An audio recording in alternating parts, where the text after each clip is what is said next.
Abra a sua Bíblia em Atos, né? Ou melhor, nós teremos aqui no telão Atos, capítulo 19, do versículo 1 ao versículo 7 nós vamos ler. Me acompanhem, você em casa também quer acompanhar a leitura, pegue a sua Bíblia, né? E acompanhe a leitura, por gentileza.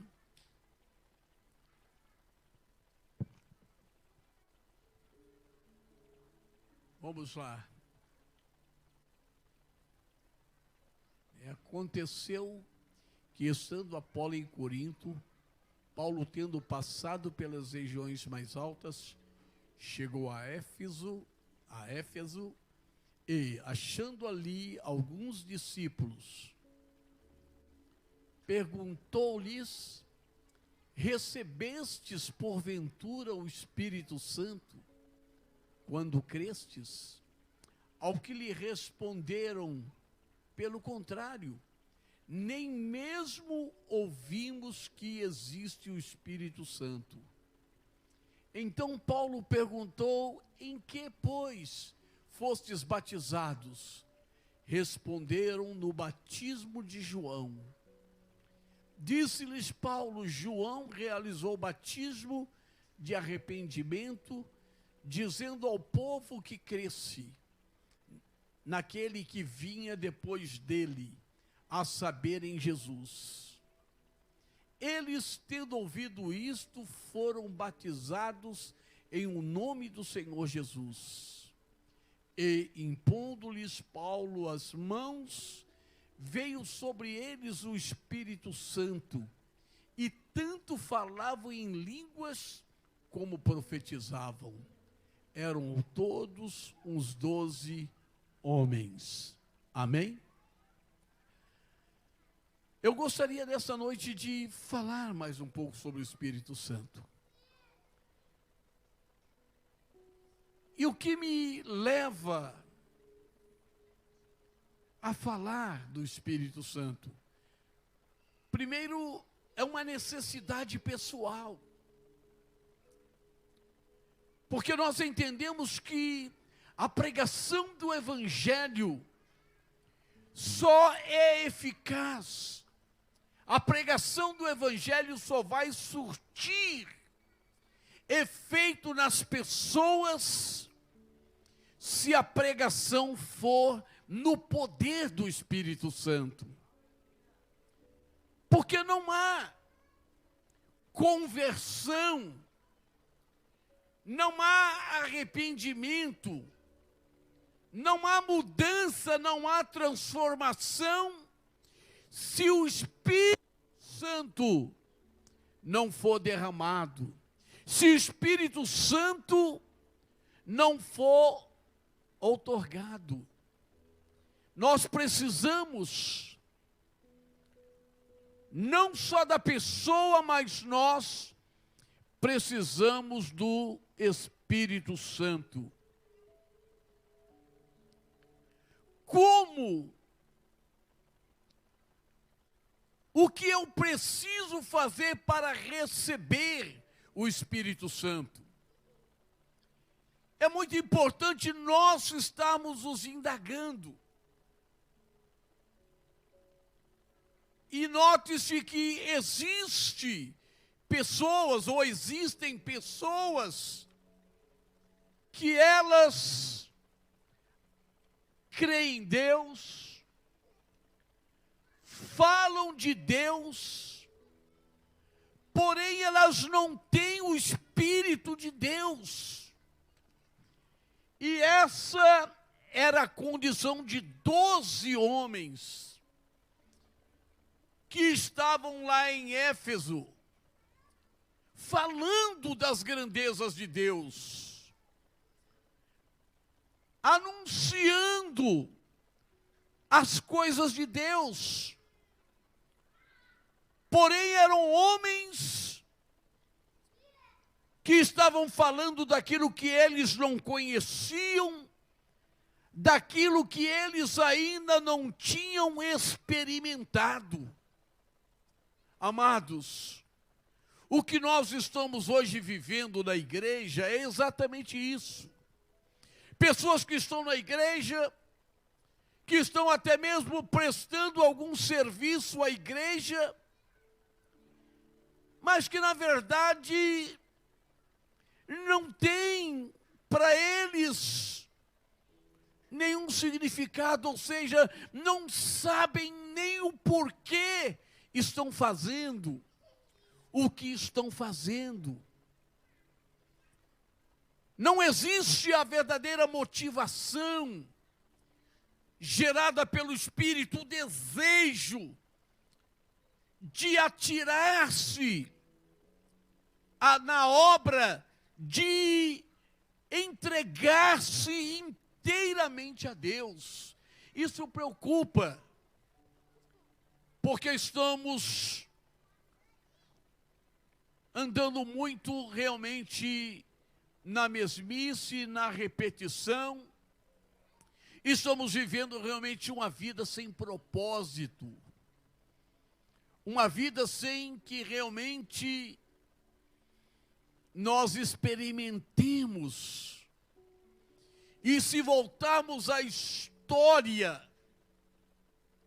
tanto do início, do começo da igreja, e se voltarmos alguns séculos, nós veremos homens e mulheres que foram transformadores, que foram homens e mulheres que produziram avivamento, homens e mulheres que moveram no sobrenatural. 12 homens estão em Éfeso, falando de Deus, anunciando Deus. E Paulo chega em Éfeso e pergunta para aqueles homens. Paulo se interessa por eles e diz assim: olha, vocês receberam o Espírito Santo quando vocês creram? Se fizermos essa pergunta para você aqui nessa noite, recebeste o Espírito quando creste? Talvez você não vai conseguir responder.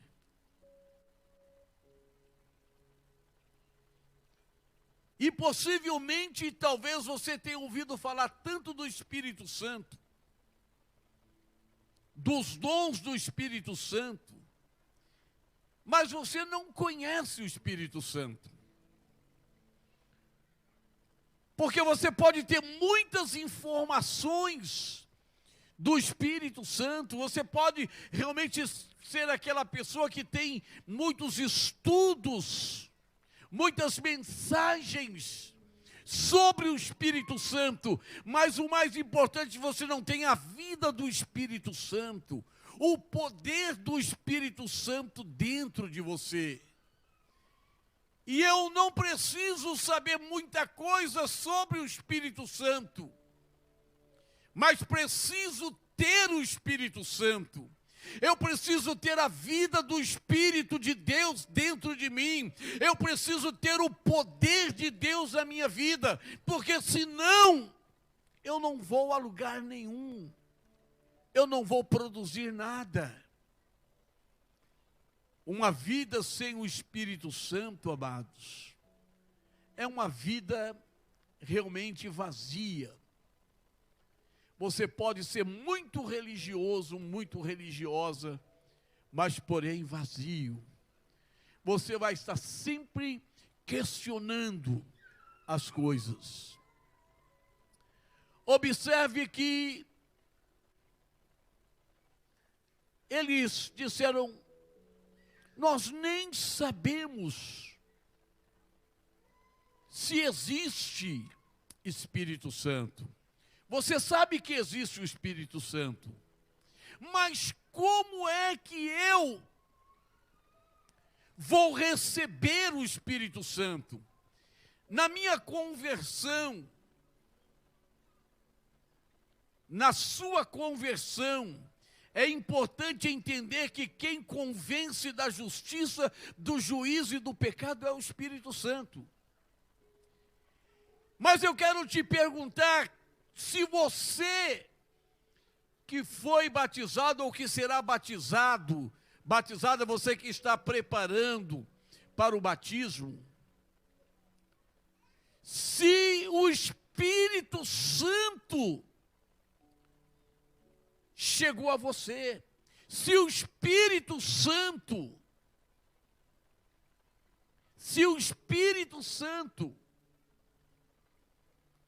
te convenceu, se o Espírito Santo te confrontou, se o Espírito Santo te levou ao arrependimento, porque se você vai batizar-se, mas não está arrependido da vida que você viveu e ainda vive, uma vida carnal, uma vida entregue a sentimentos e paixões, se você ainda tem a atração, sente a atração das coisas do mundo, é porque o Espírito Santo não trabalhou. Porque a primeira obra do Espírito Santo é te levar a Cristo, é te converter, é te convencer da justiça, do juízo, do pecado. É obra do Espírito Santo. Quando alguém se arrepende genuinamente, e ele passa então a ter nojo, ele passa a ter aversão ao pecado, ele passa a fugir do pecado, então ele passa a desejar uma vida de santidade, uma vida separada do mundo, das coisas do mundo. É obra do Espírito Santo. O Espírito Santo nos revela realmente quem somos. Ele revela a nossa natureza. E ele nos leva a conhecer Jesus. Os benefícios da morte, os benefícios do seu sangue derramado. Amados, prestem atenção nisso. Jesus, ele veio para os pecadores. Ele não veio para os justos. Ele não veio para os santos. Ele veio para os pecadores para fazê-los santos, para torná-los santos. Então é necessário, para receber o Espírito Santo, a primeira coisa, eu preciso conhecer Jesus. Eu preciso receber Jesus. Eu preciso entregar-me a Cristo. Eu preciso desejá-lo na minha vida. Não basta ser batizado, não basta ter na igreja, estar na igreja, mas é necessário isto, conhecer Jesus, conhecer aquele que morreu e ressuscitou por você, aquele que te aceitou com todos os seus defeitos, porém ele colocou a vida dele dentro de você, e agora você deseja ser santo. Em que vocês foram batizados? Eu pergunto aqui hoje, em que você foi batizado? Ah, eu fui batizado nas águas. Amém.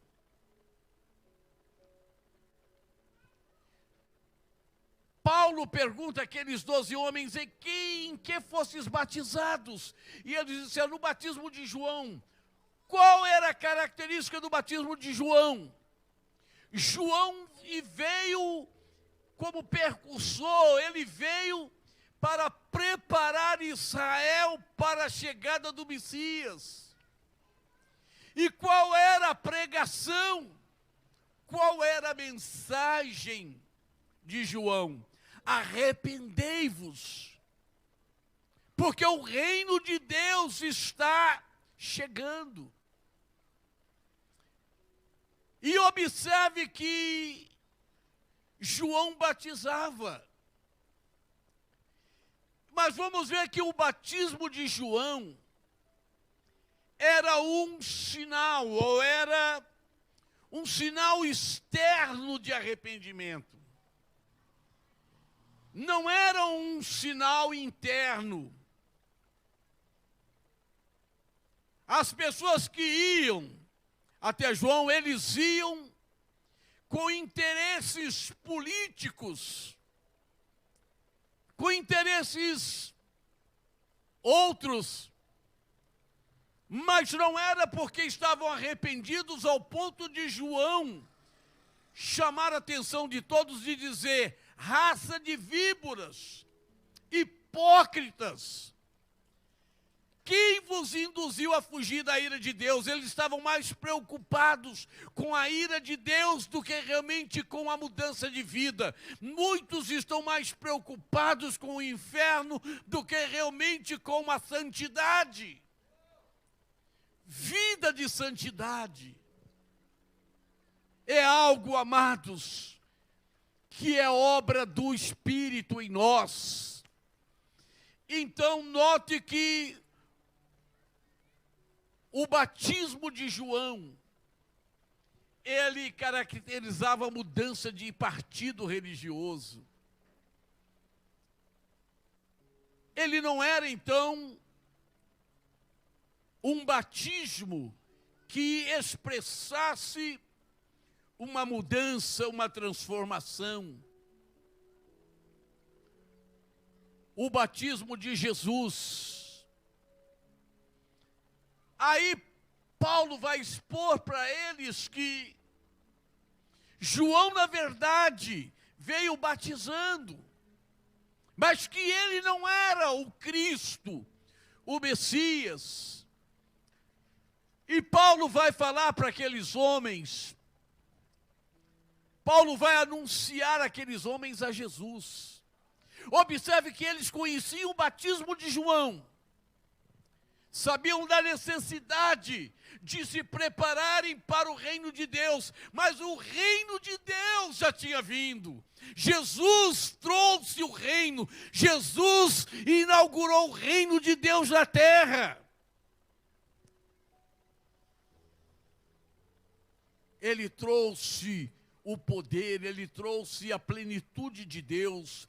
Jesus era e é Deus. Ele então veio para inaugurar o reino. O reino é chegado com o advento da vinda de Jesus. Jesus é o grande rei que foi entronizado depois da sua morte, na sua ascensão. Quando Jesus subiu aos céus, ele assentou-se à direita do Pai. E o reino de Deus, ou o reino de Cristo, foi estabelecido. Agora observe que ele está à direita do Pai, intercedendo por nós. Ele então agora está o quê? Tão somente aguardando o momento de voltar, para reinar. Reinar sozinho não, ele reinará com os seus santos, ele reinará com todos aqueles que o receberam e que receberam o Espírito Santo. É importante nós entendermos que o batismo de Jesus, o batismo que Jesus anunciou, pregou, era o batismo da mudança. Era o batismo da metanoia, o batismo da transformação de mente, da transformação de coração. Era o batismo que levaria o homem a tornar-se filho de Deus. Por meio do batismo, você se torna filho de Deus. É impressionante. Esse é o batismo que Jesus mandou que pregássemos, que o homem se arrependesse, que o homem então se voltasse para Deus, e o Espírito Santo cooperando conosco, cooperando com a palavra, o Espírito Santo, agora o poder do Espírito Santo é quem convenceria o homem, é que levaria o homem realmente a crer, o homem a entregar-se ao Senhor, o homem a desistir do pecado e voltar-se para Deus. Amados, O batismo de Jesus é sinal de conversão. É por isso que Paulo vai dizer: e se alguém está em Cristo, nova criatura é. As coisas velhas já passaram, tudo se fez novo. Há uma mudança radical. Mas vem agora o batismo no Espírito Santo. Você percebeu aqui 3 batismos: batismo de João, batismo de Jesus, mas agora veio o batismo com o Espírito Santo, que é o batismo que nos habilita, é o batismo que nos dá poder. E recebereis o Espírito Santo. E vocês serão minhas testemunhas. Não há vida cristã sem poder. Não há vida cristã, meus irmãos, sem Espírito Santo. A igreja precisa conscientizar-se, nós precisamos entender que nós precisamos ser cheios. Quando nós nos encontrássemos, quando nós nos reuníssemos, deveria haver manifestação sobrenatural de poder, de alegria, de cura, de milagres. Isso não acontece. Eu quero te chamar aqui hoje para que você ganhe uma consciência que nós não podemos continuar como nós estamos, distantes. Muitos têm faltado motivação, alegria. Eu quero concluir dizendo: todo aquele que se converte ao Senhor necessita do batismo com fogo. Amém? Amém? Você tem que desejar isso. Eu, quando me converti ao Senhor, amados. Eu sei o que é conversão. Eu fui transportado do império das trevas para o reino do amor de Deus. Eu estava morto e fui ressuscitado. Eu estava perdido e fui achado. O poder do Espírito Santo operou na minha vida, me convencendo. Alguns sabem da minha história. Eu sou filho de ex-mãe de santo. Eu fui criado em terreiro de macumba. Na minha infância eu tive experiências com demônios. Na minha adolescência eu participei de trabalhos em cemitérios, encruzilhadas, cachoeira, virada de ano em cachoeira. Eu participei de banhos de descarregos. Eu comi oferenda com demônios no cemitério. Eu comi oferendas com demônios no terreiro, que era farofa feita lá no chão, lá, e pronto, eu comia. Então eu estou falando de uma mudança. E essa mudança, a minha conversão, me levou a desejar o Espírito Santo. Eu me converti sedento de Deus. Eu queria ser batizado com o Espírito Santo. E eu fui aos montes. Deus sabe, eu fui ao monte até sozinho. Eu tive muitas experiências. Eu tive batalhas espirituais muito fortes, que não dá para contar aqui. Mas eu louvo a Deus, Porque depois de ser intenso, eu quero o batismo no Espírito Santo. Eu quero o batismo no Espírito Santo. Eu quero ser cheio do Espírito Santo. Eu quero o poder do Espírito Santo. Amados, um dia eu recebi. Um dia eu recebi, depois de uma busca intensa. E eu aprendo hoje, em nossos dias, que é o batismo no Espírito Santo que vai me capacitar, e capacitar você, capacitar a igreja, a viver uma vida sobrenatural e manifestar o reino de Deus. É o batismo. Mas depois do batismo, como é que é? Eu continuo. Eu preciso me encher do Espírito todo dia. Eu preciso de buscar o Espírito Santo todos os dias. Eu preciso me render a Deus todos os dias e dizer: Senhor, eu dependo, eu preciso do Espírito. O Espírito Santo é o combustível que a igreja necessita. Como um carro não anda sem o combustível, a igreja não anda sem o poder do Espírito Santo. Você não anda sem o poder do Espírito Santo. Vamos ficar de pé, por favor.